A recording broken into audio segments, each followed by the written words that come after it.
नमस्कार, मैं हूं सोनू कुंतल। आप देख रहे हैं व्यूज़ इंडिया। आज जो कहानी मैं आपको सुनाने वाला हूं वो एक ऐसे टीचर की कहानी है जो अपने स्टूडेंट्स को पढ़ाने के लिए हर रोज़ पेड़ पर चढ़ता है। इस टीचर का नाम है सुब्रत पाती। 35 साल के इस टीचर को सुब्रत पाती को एक नीम के पेड़ पर चढ़ना पड़ता है और उसने उस पेड़ पर चढ़कर ही अपना क्लासरूम बनाया है। अब सवाल ये है कि वो ऐसा क्यों करते हैं। बच्चों को पढ़ाने के लिए उन्हें खुद नीम के पेड़ पर चढ़ने की क्या ज़रूरत है? इस सवाल का जवाब भी खुद सुब्रत पाती ने दिया है। दरअसल सुब्रत कोलकाता के 2 शैक्षणिक संस्थानों में इतिहास विषय के शिक्षक हैं और कोरोना वायरस के कारण लगे लॉकडाउन में सुब्रत पश्चिम बंगाल के बांकुरा जिले में अपने गांव अहांदा चले गए।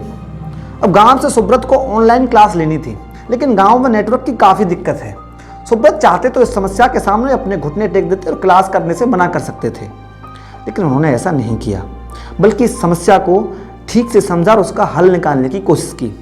और उन्होंने इसका ये हल निकाला। जब सुब्रत ने पेड़ पर चढ़कर देखा तो फ़ोन में नेटवर्क सही आ रहा था। फिर उन्होंने DIY यानी कि डू इट योरसेल्फ टेक्निक अपनाई। अपने दोस्तों की मदद से सुब्रत ने बांस की खपच्चियों और पुआल को रस्सी में बांधकर एक प्लेटफॉर्म बनाया और उसे अपने घर के पास के एक नीम के पेड़ पर उसकी शाखाओं के बीच में अच्छी तरह फंसाकर रख दिया ताकि अच्छी तरह से उस पर बैठ सकें। आज सुब्रत रोज पेड़ की शाखाओं के बीच फंसे लकड़ी के उसी प्लेटफॉर्म पर चढ़कर बैठते हैं और स्टूडेंट्स की ऑनलाइन क्लास लेते हैं। उन्हें घंटों वहां बैठकर क्लास लेनी होती है, इसलिए सुब्रत खाना पानी भी अपने साथ पेड़ पर ही लेकर जाते हैं ताकि उनको बार बार ऊपर नीचे ना उतरना पड़े।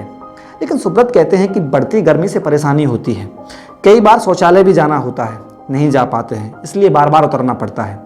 कभी बारिश और बिजलियां परेशान करती हैं। पानी और धूप से बांस का बना यह प्लेटफॉर्म भी खराब हो जाता है, लेकिन मैं उसे फिर से ठीक करके एडजस्ट करने की कोशिश करता हूँ।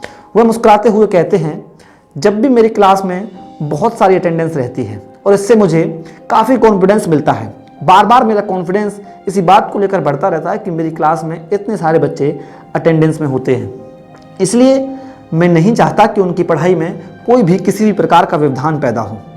कोरोना वायरस और लॉकडाउन के बीच इंटरनेट की समस्या से जूझते हुए सुब्रत जिस तरह से अपने बच्चों से जज्बों से उनकी पढ़ाई को नुकसान ना होना देकर उनकी पढ़ाई को सुचारू रूप से चलाने के लिए प्रतिबद्ध हैं, उसके लिए सभी उनकी तारीफ करते हैं। सुब्रत इस बात का उदाहरण है कि बड़ी मेहनत और दृढ़ निश्चय से किसी भी बाधा को दूर किया जा सकता है, लेकिन फिर भी कुछ लोग हैं कि बेवजह अपने घर से बाहर घूमकर इस लॉकडाउन को ख़राब करने का प्रयत्न कर रहे हैं। लेकिन उनको छोड़िए, हम आपसे विनती करते हैं, विनम्र निवेदन करते हैं कि आप इस लॉकडाउन के नियमों का पालन करें और कोरोना से लड़ने में सरकार की मदद करें। कैमरामैन अजय कुमार के साथ सोनू कुंतल।